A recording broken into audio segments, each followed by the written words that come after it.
Selamat pagi pemirsa, berjumpa lagi bersama saya Christophorus Gerald.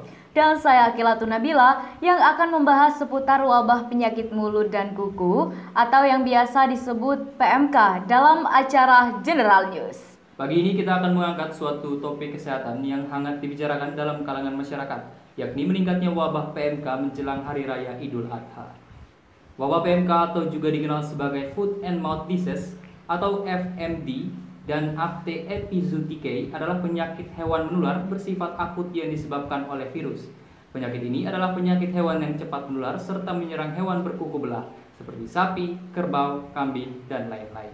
Untuk membahas topik pada pagi hari ini, kita juga sudah bergabung bersama narasumber kita melalui sambungan via meeting online. Yang pertama ada Kepala Balai Besar Veteriner Kabupaten Maros, yaitu Bapak Dinar Hadi Wahyu Hartawan, MSc. Selanjutnya juga ada dokter hewan, yaitu Dokter Hewan Irwanda Kusumah Wardana, dan ada Bapak Dwi Nurido Kirdi Atmajaya sebagai seorang peternak.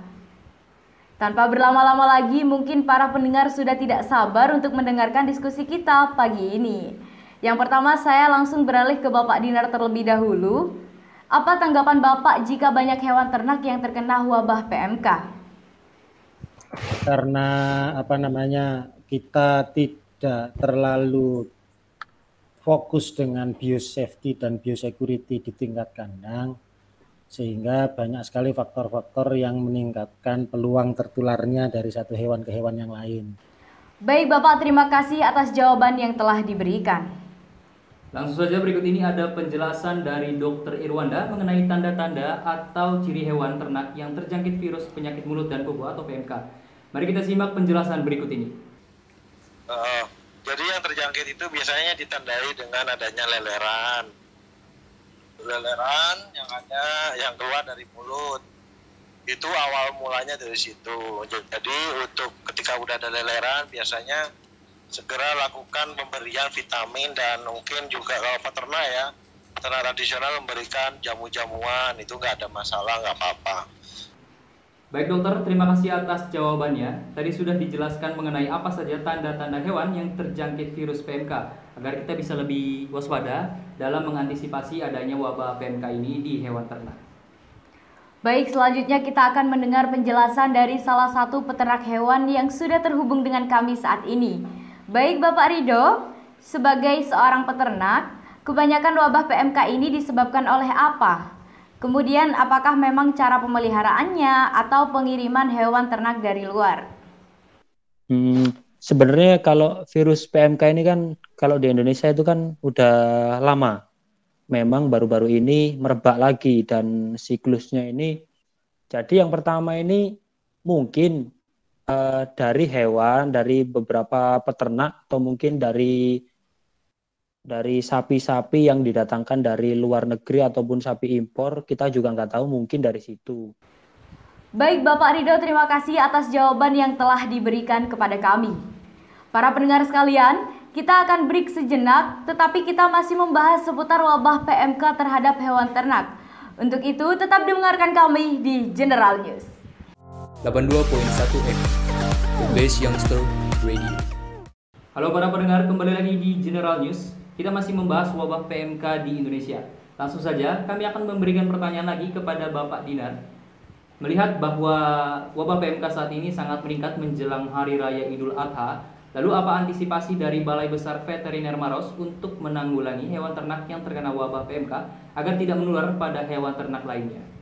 Ya, kalau untuk proses pengamanan lalu lintas saat ini, wilayah dalam satu provinsi biasanya itu diatur oleh teman-teman dari daerah, pemerintah daerah.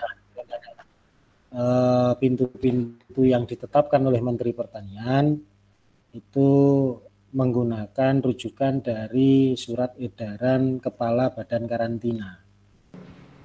Baik, terima kasih Bapak Dinar. Tanpa berlama-lama lagi ya Ger, langsung saja kita beralih ke Dokter Irwanda untuk pertanyaan selanjutnya. Baik dokter, apa saja penyebab hewan ternak lebih mudah terserang wabah PMK?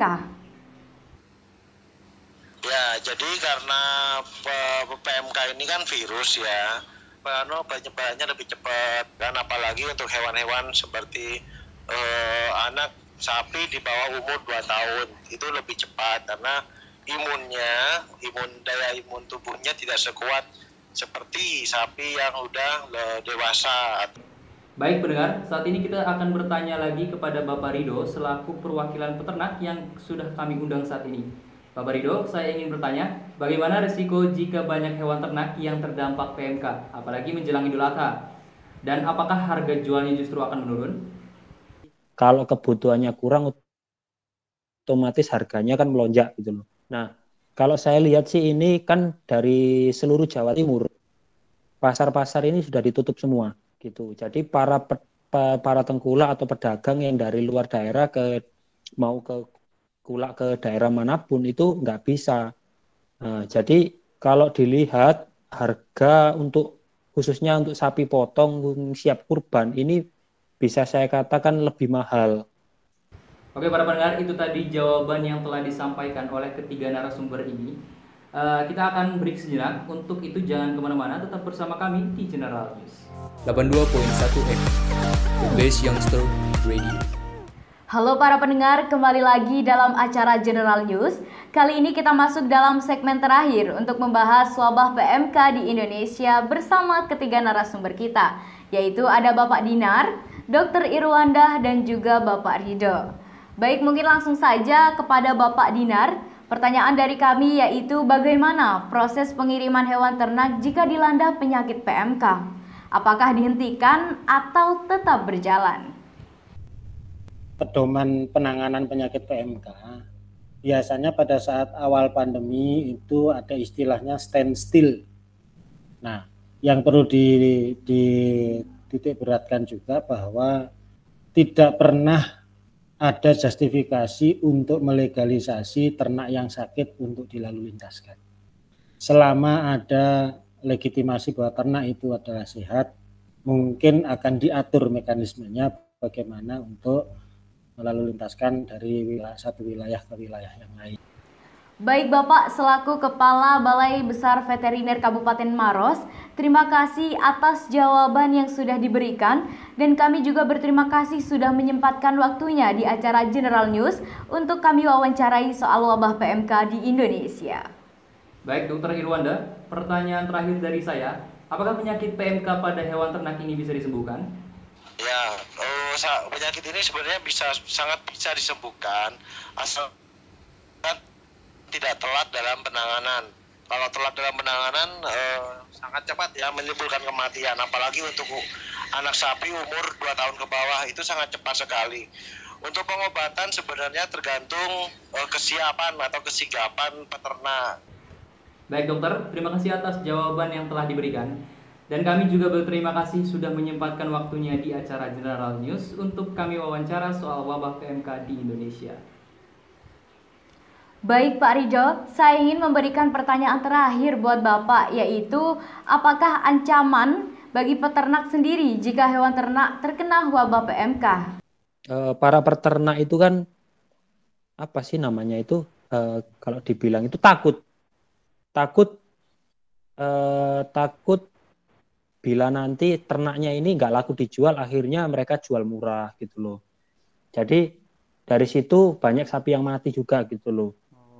Itu sapi yang baru sembuh pun juga ada yang mati gitu loh. Yang paling parah itu sampai kukunya lepas sih mas. Itu. Jadi mereka khawatirnya kalau udah kuku lepas, ya udah dijual rugi aja gitu. Baik Bapak Rido, terima kasih atas jawaban yang telah diberikan dan kami juga berterima kasih karena sudah menyempatkan waktunya di acara General News untuk kami wawancarai soal wabah PMK di Indonesia. Para pendengar, itulah tadi wawancara kami kepada ketiga narasumber kami mengenai wabah PMK. Tidak terasa, kita sudah sampai di penghujung acara. Kami memohon maaf kepada para pendengar apabila ada salah-salah kata yang kurang nyaman di hati kalian. Mewakili kru yang bertugas, saya Christophorus Gerald. Dan saya Akilatun Nabila, pamit undur diri. Terima kasih dan sampai jumpa. 82.1 FM, The Best Youngster Radio.